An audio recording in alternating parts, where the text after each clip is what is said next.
How to fix Instagram pictures not loading. Hi guys, so in this video I will teach you how to fix Instagram pictures not loading. So if you want to learn how it's done, just watch this video until the very end. Just pretty quick and simple, so let's go. So the first thing you need to do is to just check your app permissions. You can do so by clicking over the Instagram right here, then click on app info, and from in there you can see the permissions. So click on permissions and make sure that all of these are allowed. So as you can see right here, my calendar isn't allowed, so I need to allow all of this right here. So let me click on all of that.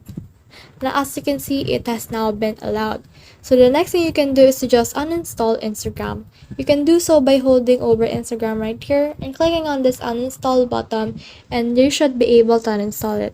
Then after that, head over to your Play Store, search for Instagram right here, and just install Instagram from in there again.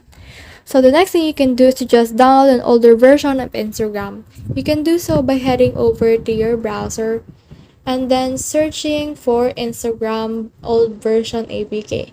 You should be able to see this up to down right here, and you can see this Instagram. So just scroll down and you can see here the older version of Instagrams that you can download. So just click on anyone that you want to download and try. So you can just click on this right here and try to download it just by clicking this download button right here. The next thing you can do is to head over to your Play Store again and search for Instagram Lite. So you can actually download this app right here, and then after you download it, you can open your Instagram account right here, and that should be able to load your pictures on Instagram Lite. So that's the whole process. I hope this video helped you to fix Instagram pictures not loading. If you have questions or comments, kindly put in the comment section below, and if not, don't forget to subscribe and like. Thanks!